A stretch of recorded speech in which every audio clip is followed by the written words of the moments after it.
안녕하세요. 오늘도 사연살롱을 찾아주셔서 감사합니다.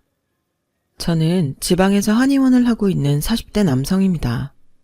저에게는 결혼한 지 7년 된 아내와 유치원 다니는 귀여운 딸이 있습니다. 딸 바보라는 말 아시죠? 제 딸이 얼마나 깜찍하고 귀여운지 몰라요. 저와 아내의 러브스토리도 정말 장난이 아니에요. 제가 바보처럼 쫓아다녀서 아내를 만나게 되었답니다. 원래 집사람은 제 병원에 오던 환자 중 한 명이었어요. 집사람은 항상 자기 어머니를 데리고 병원에 내원해 어머니 약을 몇 첩이나 타가던 사람이었어요. 처음에는 그냥 얼굴도 곱구나 생각했었지만 점점 가면 갈수록 아내의 품성에 호감이 가더라고요. 왜냐하면 집사람은 어른들에게 정말 잘하거든요. 특히 장모님을 대할 때면 효녀라는 게 바로 느껴졌습니다. 요즘에 그런 사람 보기 힘들잖아요. 그렇게 저는 집사람의 고운 얼굴과 비단결 같은 마음씨를 보고 홀딱 반했습니다. 저는 제 마음을 깨달은 순간 고민도 하지 않고 바로 호감을 표시했죠. 요즘 같은 세상에 아내 같은 사람 또 찾기는 하늘의 별 따기일 것 같았어요. 지영씨, 혹시 주말에 커피 한잔 하실래요? 아니요, 괜찮아요. 저 커피 안 좋아해요. 하지만 집사람은 몇 번이고 거절하더군요. 그러다가 우연히 비가 오는 날 차를 끌고 퇴근하는데 우산도 없이 어느 가게 입구 앞에서 발만 동동거리고 있던 아내를 발견했습니다. 저는 절호의 기회다 생각하고 차에서 내려 아내에게 아는 척을 했어요. 제가 집까지 태워다 드릴게요. 타세요. 괜찮아요. 그냥 가세요. 그러다 비가 너무 거세게 내리자 아내는 제 차에 동승하게 되었어요. 아내의 집은 저희 집과 그리 멀지 않았어요. 제가 솔직하게 아내에게 물었죠.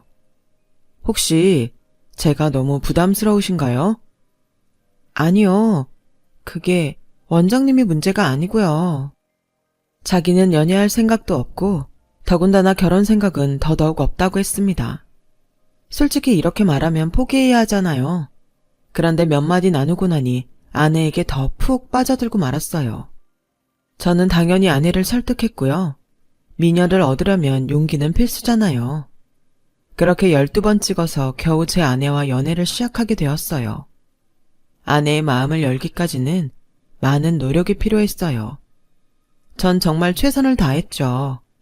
그런데 신기하게도 그전 연애들과는 다르게 하나도 힘들거나 피곤하다 느껴지지 않더군요. 저의 노력 덕분인지 저희는 결국 결혼에 골인했습니다. 물론 난관도 있었어요. 사실 저희 어머니는 제가 한의사라서 좀 극성이시거든요. 예전부터 저한테 이렇게 말씀하셨어요.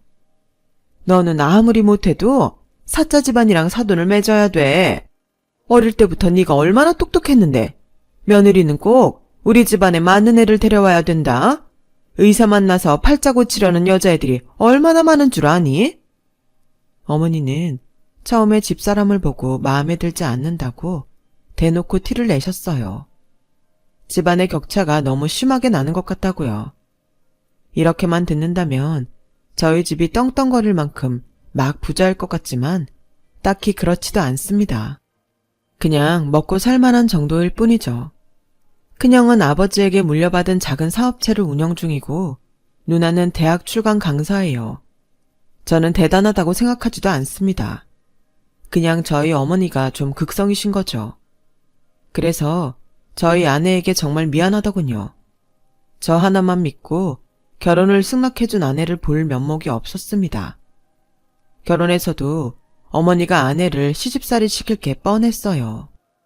하지만 착한 저희 집사람은 제게 괜찮다고 하더라고요. 어머니가 저를 많이 사랑해서 하는 말이라 이해할 수 있다고 했어요. 그때 생각했죠. 제가 정말 괜찮은 여자를 만난 거구나. 이 사람은 진짜구나 싶었어요. 그렇게 우여곡절 끝에 결혼한 후 저희에게 바로 선물이 찾아왔습니다. 바로 눈에 넣어도 안 아플 저희 딸 예지예요. 그런데 행복도 잠시. 그 즈음에 저희 어머니가 오랜만에 받은 건강검진에서 안 좋은 결과를 받으셨어요. 한의사인 제가 조금 더 어머니의 건강을 신경 썼어야 했는데 제 가정 챙긴다는 핑계로 그러질 못했습니다. 병원에서는 어머니가 신장이 많이 망가져 투석을 계속 받거나 이식을 하는 방법밖에 없다고 하는 거예요. 정말 큰 충격이었죠. 그날로 온 집안 식구들이 이식 검사를 했죠. 하지만 저를 포함한 모두가 적합하지 않는다고 나왔죠. 정말 청천벽력 같았는데요. 그런데 혹시 해서 검사를 받았던 제 아내가 제일 적합하다고 나온 겁니다. 사실 저는 일부러 아내에게는 검사를 받지 말라고 했었어요. 그때 집사람은 아이 낳은 지 얼마 되지도 않아서 산후조리 중이었거든요. 그런데도 아내는 어머니 소식을 듣고 병원에 불이 나게 달려와 검사를 했던 거죠. 이식에 적합하다는 결과를 받은 아내는 정말로 기뻐했습니다. 어머님한테 참 잘된 일이라고요. 시집살이를 시키는 어머니에게 신장을 떼어준다고 하는 건 아마 제 아내밖에 없을 거예요. 솔직히 아무리 가족이 되었다고 해도 장기를 주는 건 다른 일이잖아요. 제 어머니라는 이유 하나만으로 이식을 하겠다고 해준 아내에게 너무 고맙고 동시에 미안했죠. 그렇게 아내는 어머니에게 신장 이식을 해주었어요. 다행히 어머니는 건강을 되찾으셨고요. 아내에게 평생을 노력해도 갚지 못할 빚이 생긴 거죠. 그날부터 아내는 저희 가족으로부터 무한한 신뢰와 애정을 얻었습니다. 어머니도 저희 아내만 보면 고마움에 눈물을 흘리셨어요.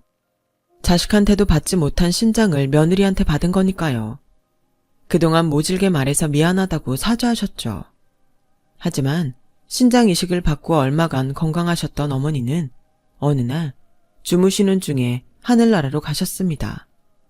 이미 연세도 많으셨던지라 자연사로 편안히 눈을 감으셨어요. 그런데 어머니는 본인이 생을 마감하실 걸 미리 알고 계신 것 같았습니다. 돌아가시기 일주일 전에 저희 아내에게 니 덕에 더 잘 살다 가신다고 너무 고맙다는 말씀을 하시더라고요. 아내에게 혹시 인생에서 급한 일이 있을 때 쓰라면서 어머니의 폐물을 물려주시더군요. 그렇게 몇 년이 흘렀어요. 저희 아내는 처음 만났을 때처럼 여전히 가정적이고 사랑스러운 여자였어요. 동시에 딸에게는 좋은 엄마이고요.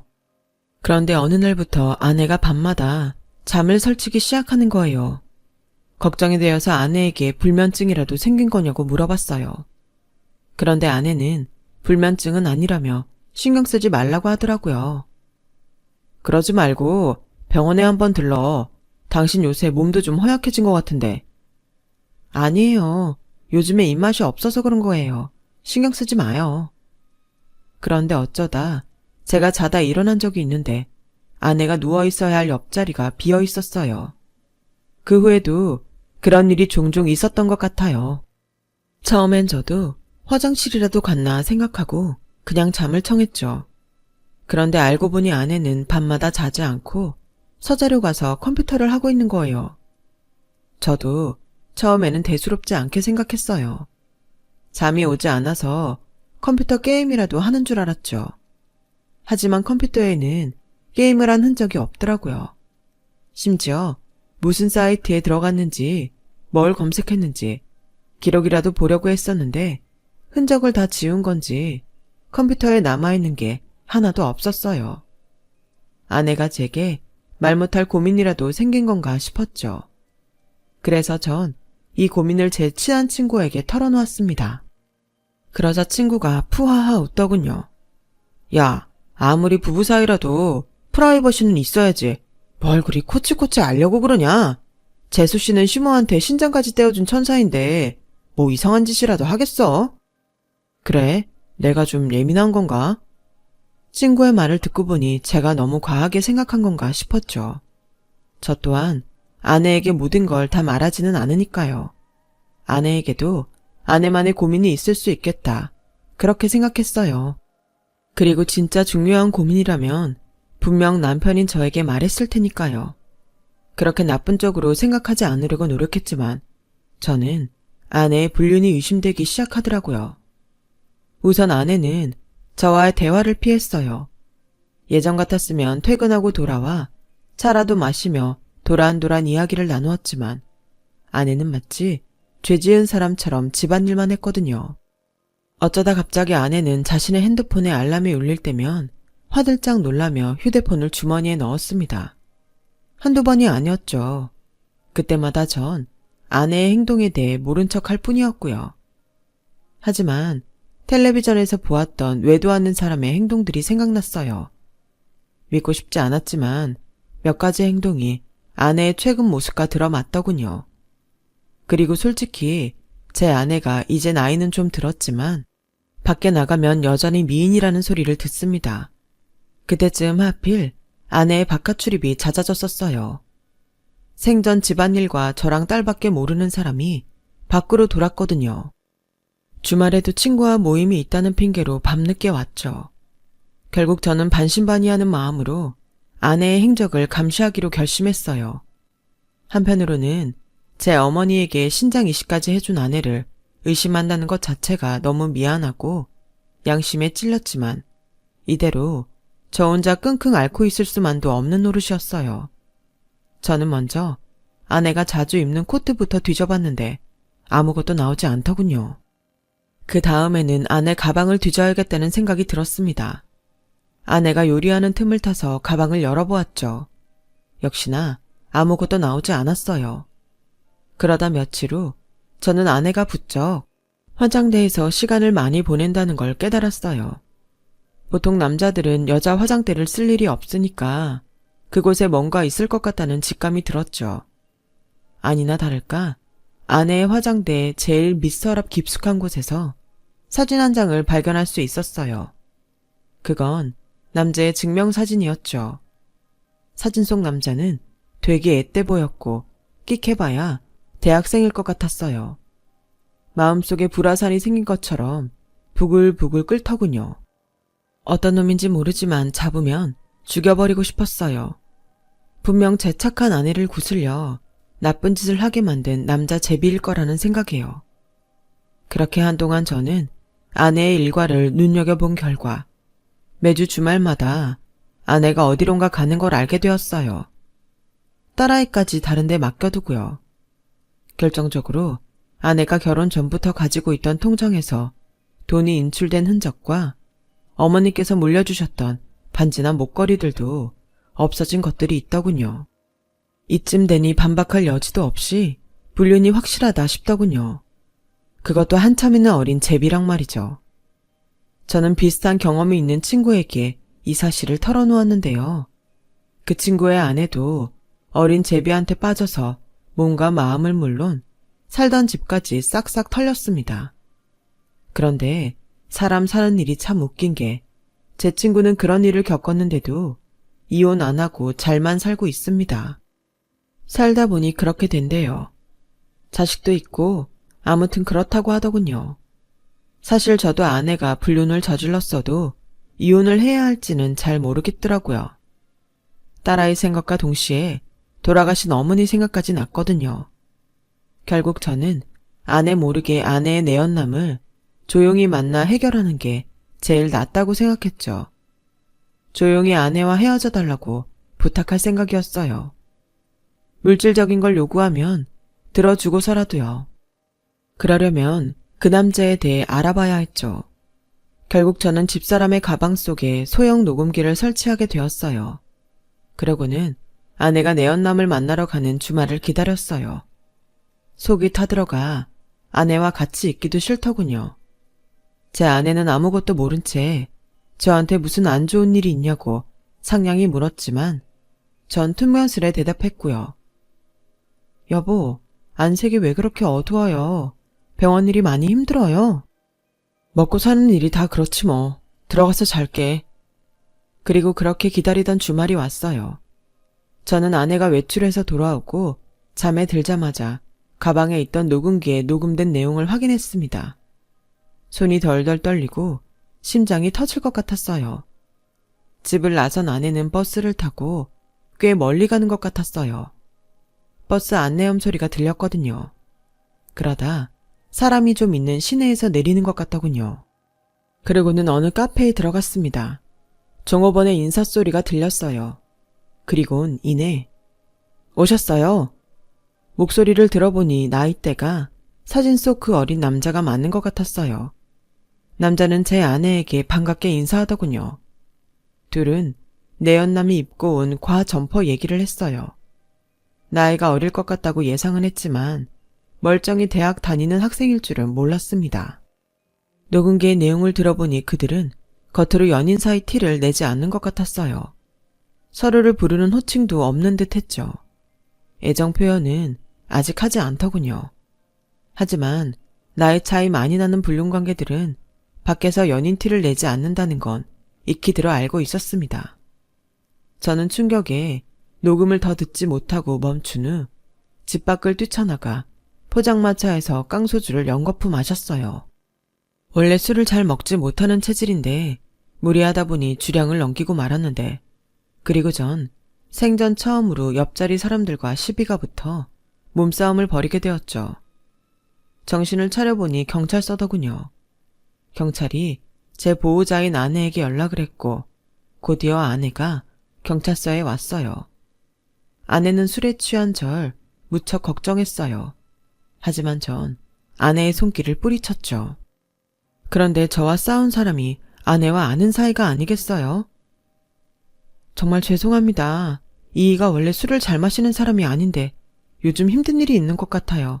정말 죄송합니다. 아이, 나 참. 됐어요. 사모님 남편분인 줄 몰랐네요. 서로 피차 다친 데도 없으니까 그냥 집에 가면 될 것 같아요. 아내는 제게 그 남자가 부동산 사무실을 하는 동네 이웃이라고 하더군요. 손님 몇 명을 소개해줬다고 했어요. 하지만 아내의 불륜을 알고 있는 마당에 그게 곱게 들리진 않았어요. 당신은 참 남자를 좋아하나 봐. 뭔 짓을 했길래 그놈이 그냥 가? 그게 무슨 소리예요. 당신 술을 너무 많이 먹었어요. 그리고 다음날 저는 숙취에 시달리며 다시 녹음을 틀었어요. 그런데 제 아내가 정말 충격적인 말을 뱉는 게 아닙니까? 아내는 앞에 앉은 남자에게 다정하게 말을 건넸어요. 아들, 요즘 잘 지내고 있어? 제 귀가 잘못된 것이 아니라면 분명 아내는 그 남자에게 아들이라고 말한 게 분명했죠. 내연남의 정체는 바로 제 아내의 자식인 것 같았어요. 그 뒤 대화 내용은 대충 이랬습니다. 아들, 자취방 마련했어? 네, 엄마 덕분에 방 잘 마련했어요. 이렇게 안 해주셔도 되는데 정말 감사해요. 엄마인데 당연히 해줘야지. 그동안 친구들 집 전전하느라 고생한 거 생각하면 엄마 마음이 정말... 엄마가 늦게 도와줘서 엄마가 너무 미안해. 감사합니다. 용돈 필요하면 더 말하고 엄마가 힘 닿는 데까지 우리 아들 뒷바라지 해줄 거야. 걱정 마. 아내는 인출한 돈과 보석을 판 돈을 자기 아들에게 준 거였죠. 녹음 내용을 한 번 듣고 나서 숙취 때문에 잘못 들은 건가 싶어서 몇 번이나 다시 들었습니다. 하지만 틀림이 없었죠. 둘은 모자지간이었어요. 그제서야 다시 생각해보니 아내가 가지고 있던 사진 속 남자가 아내를 많이 닮았더라고요. 그런데 아내 나이에 대학생 아들이라뇨. 아무리 계산기를 두드려봐도 아내는 미성년자일 때 임신을 한 거였어요. 연애도 관심 없고 결혼도 싫다며 저를 밀어낼 땐 언제고, 솔직히 저는 아내의 그런 신중한 모습을 보고 요즘에 이런 여자가 어디 있을까 싶어서 더 매달렸었거든요. 그리고 그런 이유로 아내를 만나고 결혼 후 지금까지 아내를 정말 존중하고 많이 아꼈습니다. 그런데 미성년자 때 임신이라뇨. 일반적으로 학교 착실하게 다니고 성실한 학생한테 그런 일이 생기나요? 보통 학교도 제대로 안 다니고 학생들 괴롭히는 양아치 같은 학생들한테나 생기는 일 아닙니까? 아내한테 감쪽같이 속았다 싶더군요. 어쩌면 처음부터 작정하고 저한테 접근한 게 아닐까 하는 생각도 들었고요. 돌아가신 어머니의 말씀대로 의사랑 결혼해서 팔자 고치려는 여자들 중에 한 명한테 제가 걸려서 넘어간 거였구나 싶었어요. 정말 놀 만큼 다 놀아본 여자가 어리숙한 저를 속이는 건 일도 아니었을 테니까요. 제가 알고 있던 상냥하고 조신한 효녀 이미지까지 전부 다 아내가 만들어낸 가짜였을지도 모른다는 생각에 배신감으로 치가 떨리더군요.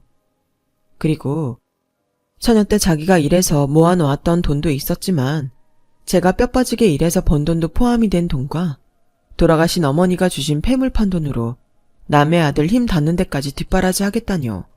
누구 마음대로요.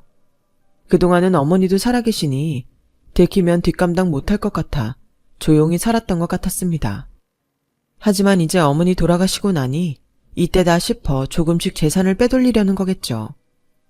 녹음을 듣기 전까지는 정말 아내가 불륜이 아니기를 빌었어요. 그런데 이제 아이러니하게도 불륜이었으면 정말 좋았을 텐데 싶더군요. 차라리 불륜이면 친구 녀석처럼 나만 좀 괴롭고 참아 넘길 수 있었을 텐데요. 딸애한테 이복 오빠가 생기는 건 차원이 다른 문제지 않습니까? 그리고 이제는 어떻게 살아왔는지 알 수도 없는 여자에게 제 딸을 맡길 수 없다는 생각도 들었습니다. 저는 며칠 동안 어디 말도 못하고 끙끙 앓으며 고민했습니다. 하지만 결국 이혼은 불가피하다는 결정을 냈죠. 저는 딸애가 너무 어리니 일단 이혼 사실을 숨기고 아내는 멀리 유학을 갔다고 거짓말을 해야겠다고 생각했죠. 그러려면 아내가 조용히 이혼을 받아들이고 거짓말에 협조해야 했습니다. 며칠 후 주말, 저는 딸애를 누나 집에 맡겼어요. 누나에게는 아무런 사실도 말하지 않았죠. 그리고 아내에게 할 말이 있다고 했어요. 우리 이혼하자. 여보, 그게 갑자기 무슨 말이에요? 여자라도 생긴 거예요? 전 아내의 말에 헛웃음이 나왔습니다. 그리고 주머니에서 녹음기를 꺼내 아내에게 들려주었죠. 아내의 얼굴이 새파랗게 질리더군요. 여보, 이걸 어떻게... 난 처음에 당신이 바람이라도 난 줄 알았어. 그런데 내가 모르는 새에 다 큰 아들을 만나고 다니더라고. 나 당신이 뭐하는 여자인지 당최 모르겠다. 제 말에 아내는 굵은 눈물을 뚝뚝 흘리더군요. 아내의 우는 모습을 보자 제 마음이 조금 흔들렸습니다. 그래도 제 결심은 변하지 않았죠. 전 아내가 제 바지가랑이라도 잡고 흔들 줄 알았어요. 그런데 아니었죠. 그래요. 해요. 이혼. 아내는 한치의 망설임도 없이 이혼을 하겠다고 했죠. 전 솔직히 제 입으로 이혼하자고 했지만 아내의 반응이 저러니 당황스러웠어요. 그리고 아내는 그 길로 트렁크에 짐을 싸서 집을 나갔어요. 저희 집 가족들도 아내가 집 나간 걸 알게 됐어요. 저보고 무슨 죽을 죄를 졌길래 천사 같은 부인이 어디 갔느냐고 다 화를 냈죠. 하지만 전 제 아내에게 숨겨진 자식이 있단 말은 차마 하지 못했었는데 결국 이 사실을 큰형과 누나에게 털어놓고 말았어요. 제게 계속 추궁했기 때문이죠. 야 이놈아, 그 얘기를 왜 이제야 하냐? 머저리 같은 놈아. 제 아내의 욕을 할 것이라 생각했던 큰형과 누나의 반응은 달랐어요. 최소한 아내에게 어떤 사연이 있는지 얘기는 들어봐야 하는 것 아니냐고 하더라고요. 아내가 어머니에게 신장까지 이식해주는 그런 여자인데 제가 너무 아내를 파렴치한으로 보고 있다고 했어요. 결국 저는 다음날 장모님을 만났죠. 차마 아내 얼굴을 볼 준비가 되지 않았거든요. 장모님은 제 얘기를 들으시고 하염없이 울면서 미안하다 하셨어요. 그리고 아내의 과거 얘기를 듣게 되었어요. 사실 아내는 고등학생 때까지 시골에 살았어요. 저도 아내 친정에 갔다가 어릴 적 사진을 봐서 알고는 있었습니다. 아내와 아이 아빠와는 한 동네 사는 친구였다고 하더라고요. 어릴 때부터 친하게 지내며 자연스럽게 사귀고 당연히 결혼까지 할 줄 알았대요. 그러다 두 사람은 고등학생 때 실수로 덜컥 애를 가졌다고 합니다. 둘 다 어리고 가진 것도 없었지만 아이를 키운다고 고집을 부렸대요. 그리고는 둘 다 그날로 고등학교도 자퇴하고 아이 아빠는 생활비와 기저귀 값을 벌러 일용직에 일을 하러 나갔다고 하는데 그때 불의의 사고로 그만 세상을 떠난 겁니다. 만삭인 아내는 충격에 조산을 했고 장모님은 아내에게 아이가 태어나다가 죽었다고 거짓말을 하게 되었다고요. 아이를 먼 친척에게 입양을 보냈다고 합니다. 장모님 딴에는 아내를 위해서 최선의 선택을 하신 거라더군요. 딸이 미혼모로 사는 꼴을 죽어도 못 보겠다고요. 그렇게 아내는 아이가 죽은 줄로만 알고 20년 가까이 살았다고 해요. 장모님은 간간히 친척을 통해 아이 소식을 들었고요. 그런데 애가 그 집에 가서 잘 지낸 건 아니었나 봐요. 입양을 가자마자 그 집에 자식이 생긴 거죠. 그날로 찬밥 신세로 컸다고 하는데, 그러다 고등학생 때 우연히 가족들이 하는 얘기를 듣고 친엄마인 아내를 수소문해 찾아왔다고 하더군요. 뒤늦게 아들이 살아있다는 사실을 알게 된 아내는 미안한 마음과 고마운 마음에 아들을 조금씩 지원해주고 있었던 거죠. 너무 충격적인 얘기에 할 말을 잃었어요. 아내에게 그런 기구한 사연이 있는 줄 꿈에도 몰랐어요. 아내를 마냥 나쁘게 생각했던 제가 정말 한심하더군요. 아내가 받았을 아픔이 얼마나 컸을지 상상도 되지 않았어요. 어머니에게 신장이식을 해줄 때에도 제가 미안해할까봐 생색 한 번도 내지 않았던 아내에게 저야말로 몹쓸 짓을 한 기분이었어요. 결국 저는 장모님에게 아내의 거취를 알아냈어요. 아내는 고시원에서 생활하고 있더군요. 그런 아내를 보자 눈물이 나더군요. 저는 바로 아내에게 사과했습니다. 아내도 자기 과거를 미리 얘기하지 않아 미안하다고 했어요. 당신 볼 면목이 없어. 미리 말 못해서 미안해. 처음부터 당신이 좋았지만 내가 넌 볼 사람이 아니라는 생각에 다가서지도 못했었어. 그런데 당신이 좋아지는 마음을 어떻게 할 수 없더라고. 정말 미안해 여보. 결혼 전에 다 밝혔어야 했는데. 아니야, 울지 마. 나도 당신 얘기 들어보지도 않고 무작정 나쁜 의심만 했어. 미안해. 이제 집에 가자. 저는 결국 아내 아들과 가족처럼 지내기로 결심했어요. 실제로 본 아들은 아내를 닮아 훤칠하고 예의 바르더군요. 제가 불편도 할 텐데 그 나이 같지 않게 싹싹했습니다. 그리고 아들에게 손편지와 지갑을 선물 받았어요. 저는 아들과 친해지려고 목욕탕도 같이 갔어요. 확실히 딸과 다른 느낌이더군요. 딸 말고 아들이랑만 할 수 있는 게 몇 가지 있잖아요. 딸이 생긴 후에 아들도 하나 가지고 싶었는데 다 큰 아들이 복덩이채 굴러 들어온 것 같네요. 이번 연휴에는 다 같이 보낼 생각입니다. 세상에서 가장 소중한 건 가족이라고 생각하는데 비록 피가 섞이지 않았지만 이런 애틋한 가족도 있다는 걸 우리 아들도 진심으로 알아갔으면 좋겠습니다. 제 길고 복잡한 사연 들어주신 여러분께 감사드립니다. 항상 건강하시고 가족들과 좋은 일만 가득하시길 바랍니다. 여러분, 사연 댓글에 응원과 현명한 조언 부탁드려요. 좋아요와 구독은 저에게 큰 힘이 됩니다. 오늘도 좋은 일 가득하세요.